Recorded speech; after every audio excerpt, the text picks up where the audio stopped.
Good evening. I'm delighted to welcome you to this British Academy event. I am Professor Christina Boswell. I'm Professor of Politics at the University of Edinburgh and a Fellow of the British Academy.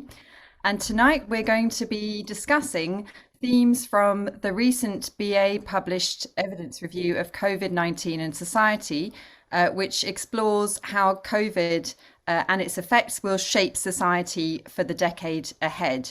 And there are two parts of the review which I very much recommend you read, the evidence report and also a policy review which sets out some suggested policy recommendations flowing from the evidence.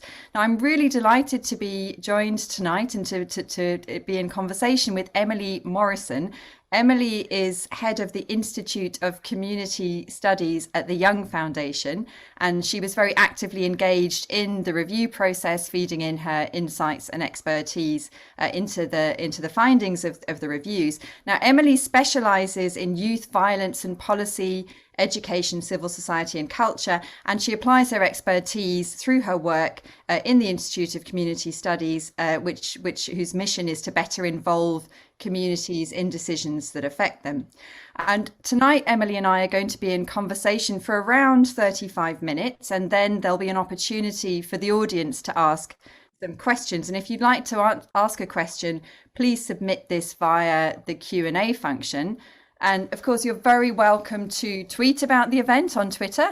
And it would be great if you could use the British Academy Twitter handle, which you can see here on the screen, at British Academy _. And I'm going to start by exploring a bit, probing this notion of trust and the importance of trust in the context of such a sort of a significant public health crisis. So we need trust more than ever at times like this. We need to have confidence that our scientists, our medical experts, and above all, or just as much, our politicians are making the right decisions, that they're well equipped to navigate and lead us through this crisis. But we actually started out the pandemic with relatively low levels of public trust and confidence in government and in politicians. And then, as the review shows, we actually saw an increase over the first week. So, Emily, if you can start by talking us through what accounts for the low levels of trust at the beginning, and then this sort of slightly unexpected rise in public trust over the first few weeks. Yes, absolutely. And thanks so much, Christina. And thank you very much for inviting me in conversation. So I think it's safe to say that the last decade and really the experience of austerity was very high on people's minds and was having a quite deep interaction with levels of trust at the time that the pandemic struck. And that was, of course, compounded by Brexit. And we know this both from the large-scale barometers of trust, so Edelman and the Hansard Society Review, which looks at it from a civic perspective, that trust in politicians and indeed in our institutions was really at an all-time low. And that had certainly been impacted upon by both the referendum decision, but also by the way in which Brexit had, played out over a very long period. And we were actually at a kind of record position where I think about 4 in 10 Britons had got to the point where what had become distrust had actually spilled over into the risk of something more serious. You had 69% of people, according to Edelman, saying that fellow citizens seem angrier about politics and society since the Brexit process had happened. And then strong feelings of powerlessness and disengagement. And this was then reflected in the exercise we did with over 3,000 people from communities across the UK, which happened just before the pandemic struck. So we completed that research, safety in numbers, in early 2020, just as it was happening. And it really showed a level of pessimism, but also a deep sense of insecurity. So part of what we were looking at there were what were the issues that communities would prioritise. And top of the list was safety. And that at first really surprised us because it was an overwhelmingly strong sense that people felt insecure. But when we started to dig into that, what really emerged was this extremely low level of trust in authorities, low level of trusting governance, and then a very not distrust, but a sense of people not being sure whether the real individual turn that our society had taken over really the last few decades had resulted in a condition where they couldn't count on others. And that's really a direct quote. And in some ways, then it makes it a fascinating position of how we've gone into that spike in trust at the beginning of the pandemic, where it was a real seismic shift, both in terms of people's relationship with each other at local level, but also suddenly this having to look towards government and to trust in government in what's really an emergency response situation there. That's fascinating. I think one of the really interesting things for me in the evidence review was the distinction between trust in different sources of information. And I think one of the striking features is how strongly people actually did and still do trust experts. So whether that's scientists or medical experts, and obviously national health organizations feature very, very highly on the sort of scale of whom people trust. I found it very interesting at the beginning of the crisis, the extent to which the government actually seemed to gauge this and actually mobilized scientific and medical experts and put them at the foreground of their political communication. So we saw, obviously in the daily press briefings and so on, we saw the experts very much center stage, and the government continually invoking these experts to justify and explain decision making. So do you think that was a key feature, and perhaps might even partly explain the relative rise in trust at the beginning of the crisis, that people felt more confident that they were sort of safe in the hands of these experts? It's a really interesting question. And I mean, we have done less work looking at trust in experts per se, but it is absolutely, I think it's very significant that the latest findings later in 2020 from barometers like Edelman say that trust in scientists and in experts, particularly scientists, has really risen effectively. I actually think that the higher than average levels of trust were people feeling like they had a coherent plan of which they were a part of. So I think it was more in the quality of the messaging from the community listening that we've done, which was around having clear directives in the first lockdown. I'm being very careful with here. In the first lockdown, having clear directives over both, how restrictions would operate, but also that call to communities to look out for each other.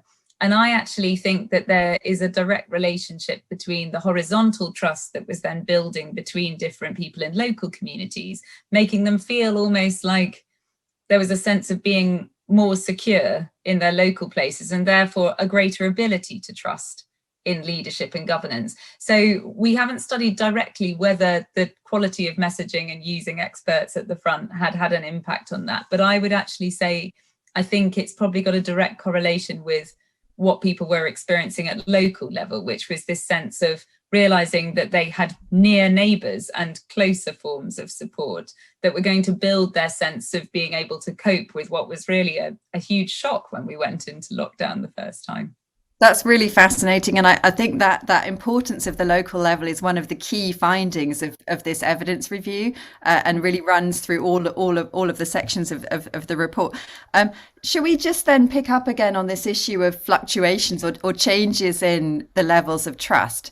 Because then we get, from about May to July, I mean, we can't read too much into the sort of the granular changes in the data, but between May to July, we do seem to see a decline in trust. Now, many commentators would say, well, what happened around that time? Obviously, we had the Dominic Cummings episode.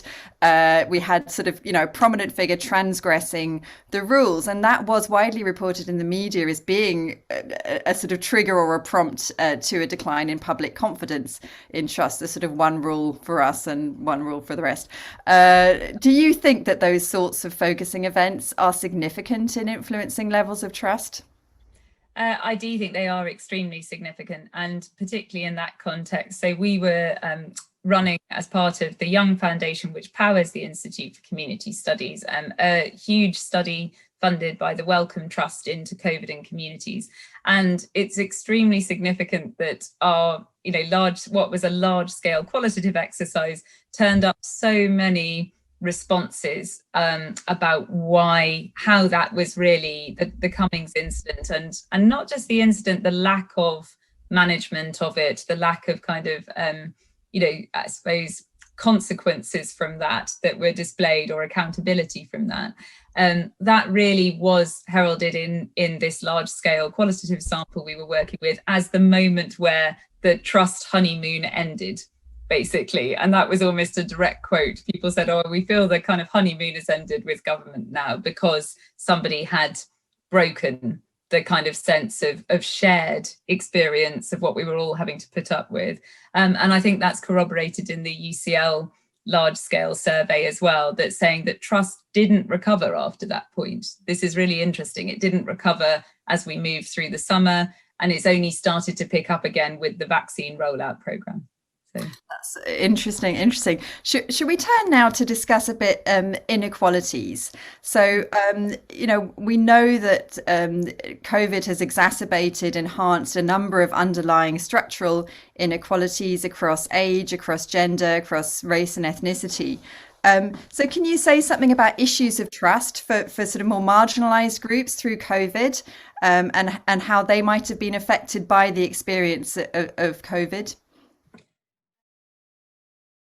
Because there's still a lot of data emerging on this, and I would never want to feel that I could speak for necessarily the marginalized community's own experience. But from the work that we've been doing, there is, as we know, quite a profound relationship between awareness and experience of inequality and trust. And again, this is bared out in a lot of research that probably listeners are aware of, that particularly in the last decade, awareness of inequality has started to surpass other issues such as economic difference, or the sense of struggling economically, and why people would have a sense of high or low trust.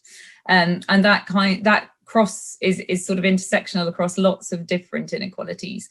And particularly, I think, really the experience of certain groups who felt that they had a disproportionate risk because of poverty and inequality, or who were struggling more with lockdown, or were disadvantaged actively by lockdown because they worked in sectors where they couldn't work from home, because there was a higher than average experience of poverty, and particularly the experience of ethnic minority groups, some of which also encountered greater racism and discrimination as a result of people's othering due to, fear, I suppose, the fear around the pandemic and the sense of the unknown.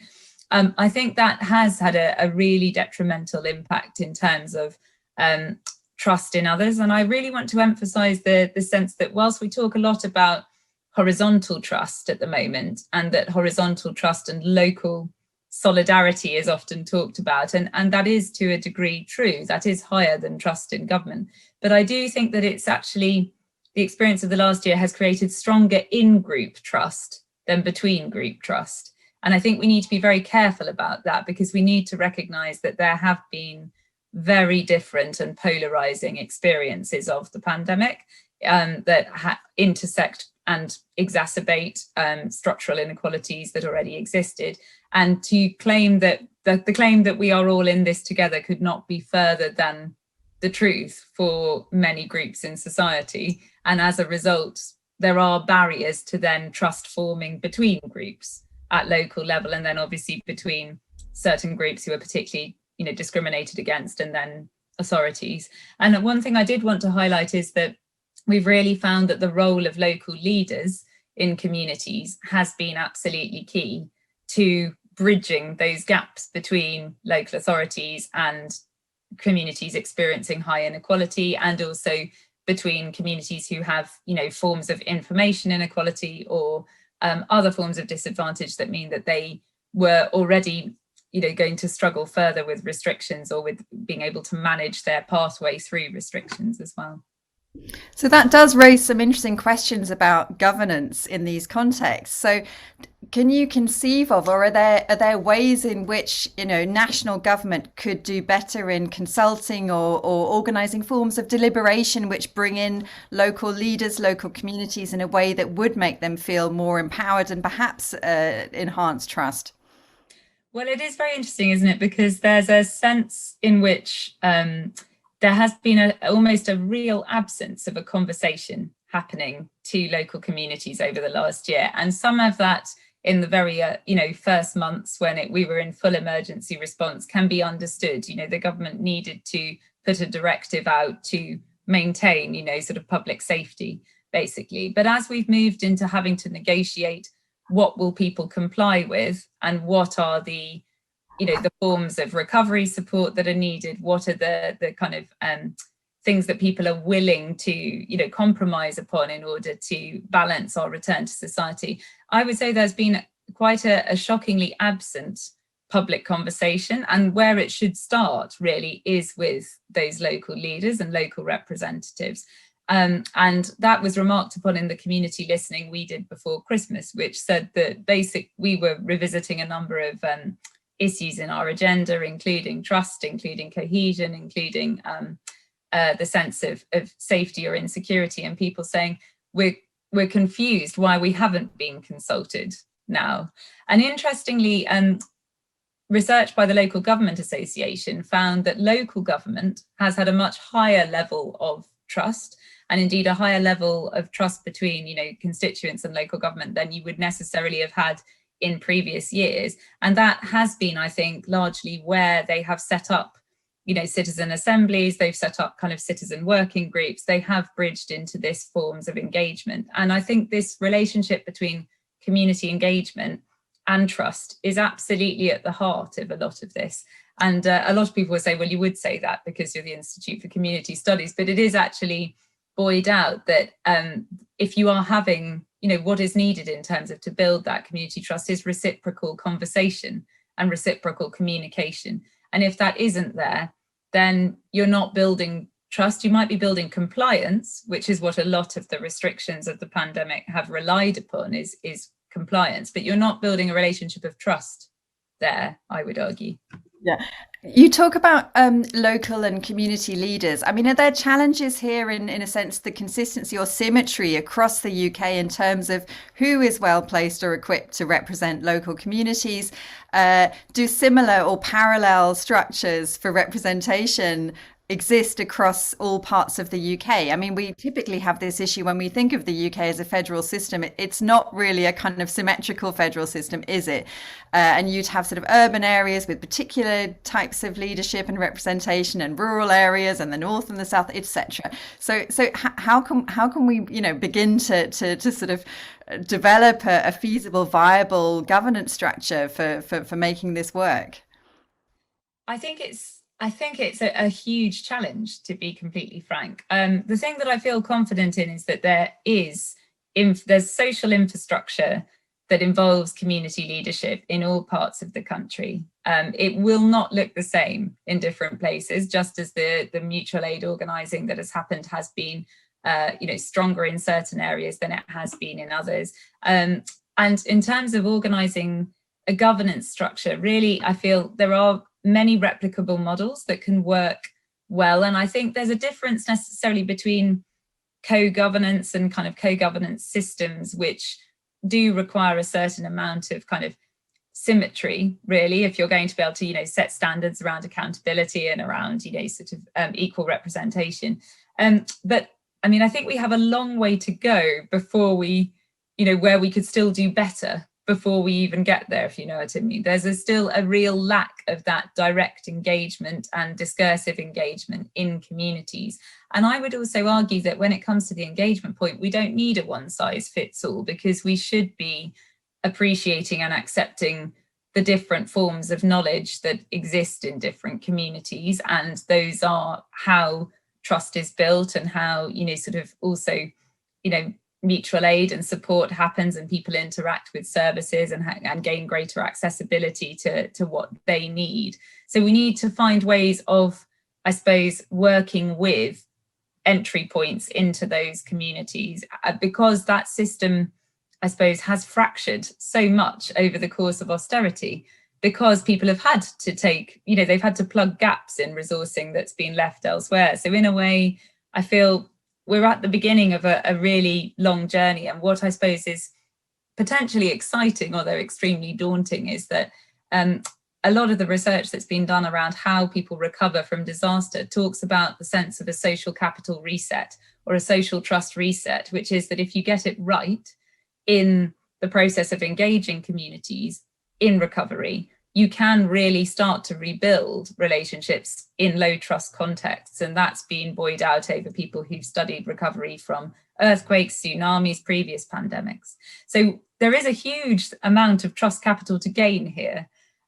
But to say there is a perfect model, I think would be going beyond certainly my my knowledge and understanding at this point. There never is a perfect model, is there? So let's turn now to discuss the role of the media. So obviously the national media and local media and social and traditional media all play a really key part in communication here and conveying messages, and also obviously mediating how their audiences are going to react to political messages as well. So can you give us a sense of the role of the media in enhancing or undermining trust through the crisis? So I'd like to talk a bit about local journalism, actually, because we're at a point where the trust in local papers, particularly tabloids and newspapers, but also radio, has surpassed trust in a lot of online media sources and indeed in broadsheets and national newspapers. Trust in television media was higher than in any other source. And I think that that's well known. But a significant number of people have turned to local journalism as, I think, because of this sense of seeing their own experience reflected very much in, the commentators who also live locally, who also know the issues or how the pandemic is particularly playing out in their local area. So there has been a really strong role in terms of local journalism, but also community journalism in building trust. And that has sometimes, and there's a bit of research that's emerging around this, been to create conflicting messages between government messaging and sometimes local messaging. And that has been widely attributed, although the studies are all qualitative as such, to be because there hasn't been a huge emphasis of central government to work through local channels. So sometimes as a result, the two then diverge, basically. But there has been a significant role of local media. Of course, there has been a more detrimental effect in terms of some aspects of social media and some kind of, I suppose, user-generated media in the spread of misinformation, which I know we may come on to in a second. But in general, I think it's been a real resurgence or renaissance in terms of local and community journalism, including, I suppose, the accounts produced by people of how they've been supporting others in terms of mutual aid have been a real source of, I think, support and comfort and combating isolation as well during these times. So in many ways, that is a bit of a silver lining here. So just thinking about the role of media, I mean, I suppose that, as you were saying, it's a complex picture because we also had, we also have social media becoming more prevalent, and obviously the challenges that creates in terms of sort of trying to sustain a unified or a single narrative around what's happening and a single trusted or several more trusted mainstream sources of public information. And I guess that kicks in or becomes a particular issue with vaccine misinformation. Is that something which more reliable local sources of news might help to offset or mitigate? I think it's fascinating to think about with the possibilities around misinformation. We are always tempted, I think, to think about misinformation as something that feels like it's for people who are uninformed, or that is something that is that spreads because people don't want to go to traditional sources. Actually, a lot of the study, and again, because my background before was in post-conflict and in disaster recovery, a lot of the searching for information is totally natural in the context of an extreme event or a disaster. And that isn't to say that the production and the transmission of misinformation isn't extremely problematic. But I think what the question that we should be asking if we want to generate narratives that build stronger trust is, which voices are people seeking out, and are they missing from the official narrative, basically? And there was a lack of, as you said at the beginning, there were some fantastically strong expert voices, and that was right in terms of communicating the science, but there was a lack of other voices. There was a lack of diversity of representation in voices in the official strategy. And I think having local voices, and people, I suppose anchor representatives that people trusted would have probably made for a more consistent and distributed narrative over the course of the pandemic. And so I didn't find the spread of misinformation surprising at all, because if you look at, again, the position we were in around trust before the pandemic, the people that people trusted the most were people like me. And that was in the Edelman Barometer and in the Hansard, Society audit. So as a result, if you therefore think about the implications of that, you should be looking for people like who represent other communities in order to spread positive official messages, and not necessarily, trying to, I suppose, hit the messaging bolt with a figure that doesn't necessarily resonate or represent communities. So I would always ask, why are people seeking out misinformation? And it's probably because the information they're getting isn't coming necessarily from the voices they trust. So we've talked a lot about the role or the potential role of local communities in this picture. How could we actually support local communities in playing this kind of linchpin role in building trust? Well, there's a lot of interesting models. So I've always been fascinated by what were called community resilience partnerships. This has come largely from the US, and really they came initially out of health, but they've formed in all sorts of sectors of welfare and indeed social need, in contexts where people have to combat extreme poverty, or where they need to basically do a complex needs analysis or support a community through a challenging time. And I think that is a model that we could usefully follow. I mean, what is clear is that, as a result of the pandemic, because of the horizontal trust and the cooperation and collaboration that's happened at local level, we have a very strong, again, not completely like for like across the country at all, but we have strong pockets of very, very resilient, active communities.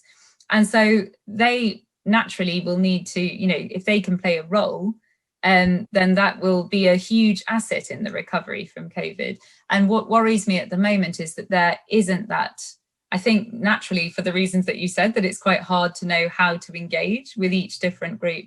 There isn't that urge doesn't seem to be that urge to engage directly with this infrastructure, this social infrastructure. Because I think communities can play a huge role. They now have a very, very strong sense of the issues that are problematic in their local area, much higher than they did before the pandemic, because people have been engaging at such a high extent. So they are a source of local knowledge, they're a source of local action, and they're a source of building trusted relationships to reach more marginalized or disenfranchised groups in communities. But they need entry points and they need resourcing in order to be able to continue to fill that role. And so things like community resilience partnerships, which bring communities into official and volunteer roles consistently within local authorities or health services, things such as, kind of citizen assemblies, as I've said, and task forces are very effective in terms of being able to ensure that you have that flow through from, the layers of governance down into communities as well.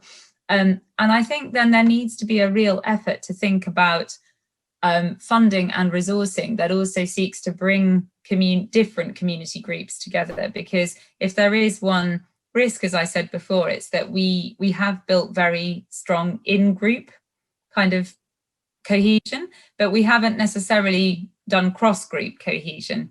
And this is a risk as we start to realise the real heights of inequality that are likely to happen as a result of the pandemic. And we start to realise that, we aren't all in the same boat as we come out of this. So finding ways to think about the public realm with communities and how that can be made, a forum for people to meet and to connect, thinking about activities and, the role of local spaces and services as we open up, and not just focusing on the economy and on, sort of other issues like that, which have really dominated the conversation completely naturally. But we do need to think about the social infrastructure and the social capital that we want to build as well.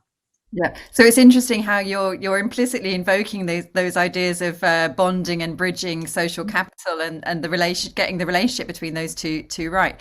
Before we open up to audience questions, I'm going to put you on the spot, Emily, and ask you one more question. So let's assume, and let's hope this isn't the case, but if we were to go into a third lockdown and you were advising the UK government on how to handle its approach in political communications, what one key piece of advice would you give them to help sustain public trust? Form a community task force and draw in representatives from across, sort of the major communities in the UK, and actually listen and allow the messaging to be shaped and then delivered by them. And I think that would make an enormous difference at this moment in time, because I am very worried about the third lockdown and the, I suppose, potential exhaustion of the government's compliance capital, basically, by this point.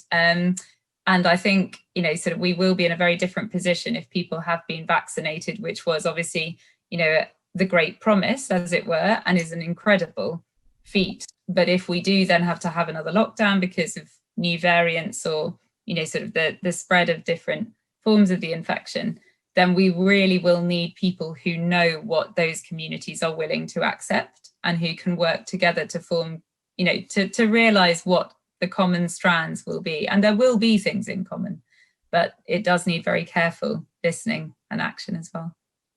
Great. Well, thank you very much, Emily. That was really fascinating. Thanks for sharing your insights. It's not over yet. We are going to field some questions from the audience, and a number of our audience have been writing in with questions, and I'm going to select some of the questions now. So I'm going to start with a question from Christine Wilson from the British Council, who says, as Emily will know, a lot of the research we've conducted with young people with our British Council Next Generation series shows decreasing levels of trust over several years of young people with political institutions. She says they're not apolitical, far from it, but don't feel institutions speak to them or listen to them. How can we cooperate not just across communities, but across borders to address this and rebuild trust and engagement? So hello, Christine, and it's absolutely lovely that you're part of this. So I think it's a really important question, and I think where we're really aware is that young people are finding their own forms of being citizens and being politically active that don't necessarily work through the existing structures and channels, and that is absolutely the case in the UK, and I completely agree. And from my own experience, it's completely the case overseas. I think we need to find ways and models for people to connect. And I think that's across the devolved nations in the UK as well. It's a really important time for us to think about our own internal structure, but also that we find channels and we use things like, young people's incredible digital capacity to find forums and to resource them, but not to co-opt them. And I think that's really crucial. So we need to let young people set the agenda in those forums for how they want to engage and to which channels and campaigns that they want to, push forward. And I really feel we're at a point when having a youth agenda that was, for the UK, but also one that was broader and really engaged international youth voices would be crucial, because there is so much power. And it's one of the things that's been a real sadness about some of the narratives coming out has been that young people have frequently been seen as, either those that haven't been complying during the pandemic, or those that perhaps have, sadly had so much of their education disrupted. There's actually been a huge amount of youth volunteering. There's been an enormous amount of young people finding systems, structures and campaigns that they really want to champion during the pandemic. And this hasn't got as much airtime. So we need forums and platforms, not that we design, but that they design and that are resourced by people with greater, with the power to enable them to really kind of, I suppose, take that agency to the next level. Okay, another question here. Why does it still seem to be a challenge for central government in connecting with local communities and building a level of trust, such as being done by local government and councils? What ways could local authorities and central government improve engagement and stakeholder relations that will benefit local people? I think a lot of it is about sustainability and not one-off consultations. So I think there's a lot of, when we speak to the communities about their experience of engagement, a lot of the issues they have is that there's often rounds of consultation. They often happen just before elections. And that is often the only moment that you see elected representatives, particularly from national government, sort of on the tours, or, indeed sometimes from local government. And I do think that local government is better at those forms of more regular engagement and not just at moments where it looks politically opportune. And I do think that there's also an awareness that's been increasing, particularly, since austerity, of how local government and national government have not necessarily been working together in the most coherent way. And I think that communities know this. And as a result, it doesn't create that seamless kind of flow of trust between the different layers of governance, basically.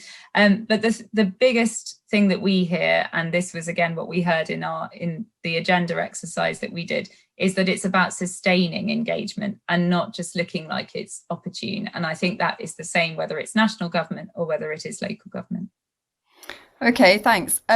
So another question, with a potential increase in trust of experts and listening to the data during the pandemic around health questions, could the speakers ever envisage government improvements to listening to experts in other areas of policy? This might be one for me, such as migration, for example.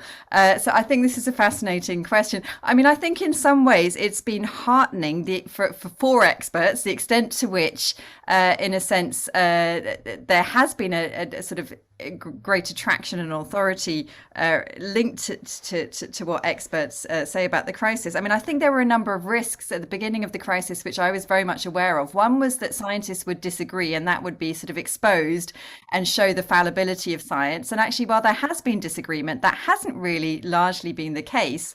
And I think the other risk was that science would become politicized. So when politicians co-opt or sort of draw on different types of findings to substantiate their positions, there's always a risk that science is somehow contaminated by politics and seen as, in the service of politics. And that hasn't really happened either. But I think that's partly because of the nature of this area. So it's a very technical area.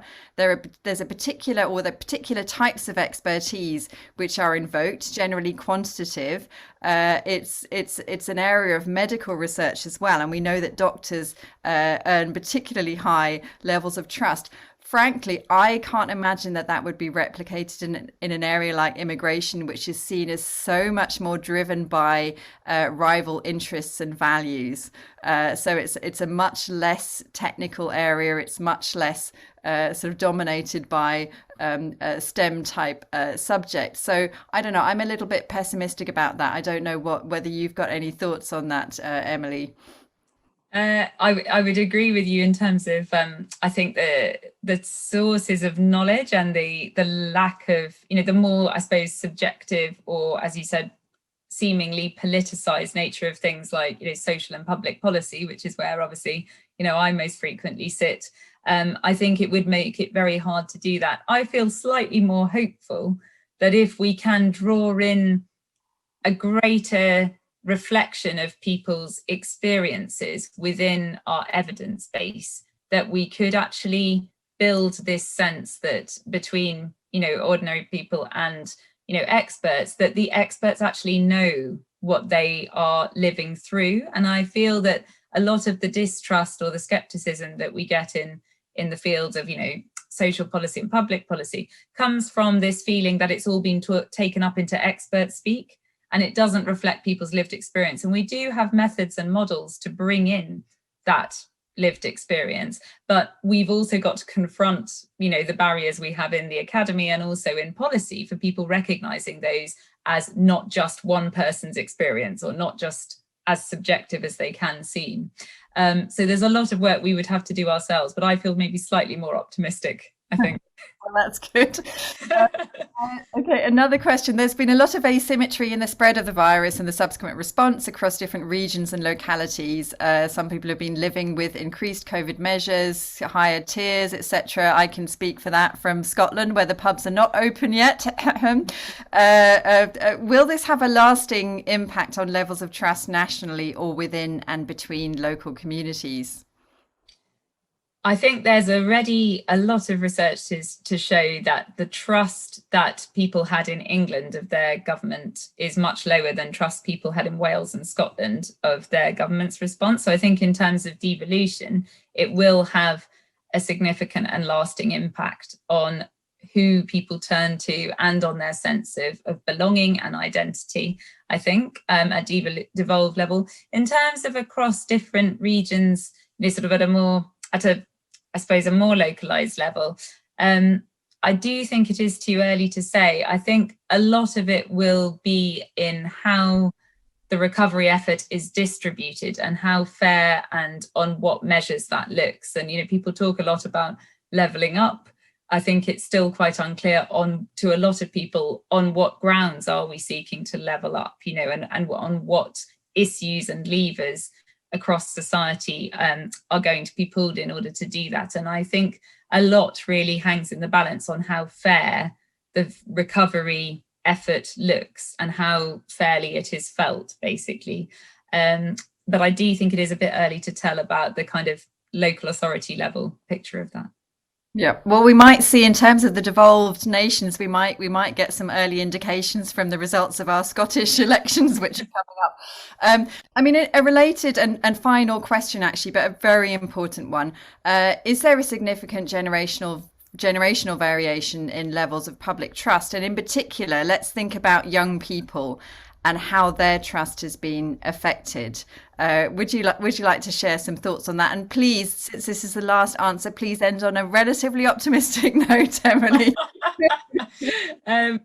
Well, I think it's safe to say that there is a generational difference in levels of public trust, which is obviously different to social trust. So in terms of public trust in governance and institutions, young people are much more distrusting at the moment of local and national leaders, particularly national leaders and institutions. And I think there's this sense of the system not working for them that we hear a lot through the work that we're doing with young people at the moment in the UK and through other partners that we're working with. I do think that it's interesting that in terms of social trust, there isn't as much of an age, sort of a intergenerational barrier there, basically. So in terms of, I suppose, horizontal trust and trust of peers and trust of neighbours and wanting to, and this, we always come back to this measure of kind of the sense of belonging to a community. That is actually fairly consistent across different ages. There's a bit of a gap in the sort of 30s to 45-year-olds, because that maybe is the time when you're moving around, quite a lot between kind of professional employment. But I'm always very heartened, and this is an optimistic note to end on, that when we did the national listening exercise with over 3,000 people, the group that were most keen to engage in peer-to-peer, support and community building were young people. And they had a much higher interest and put a much higher prioritization on building those relationships at local level, but also across, different parts of society. And they wanted to engage in the community building necessary to do that. And I take a huge amount of heart and comfort from that, because that is exactly what we need at a point when I think a lot of us were worried about the level of individualism we were getting to as a society and what that could end up meaning in contexts such as this. So yes, I feel a bit optimistic. So good. That's a very good note to end on. So we're going to have to draw to a close now. There are many more questions, but we just don't have time to address them now. But thanks so much to Emily for sharing your thoughts, and thank you to our audience for participating. And I'll just note that you can find a link to the report in the chat. I do recommend you go and dip into it. And it remains to say, have a lovely evening, enjoy the sun wherever you are, and we look forward to seeing you hopefully at a future British Academy event.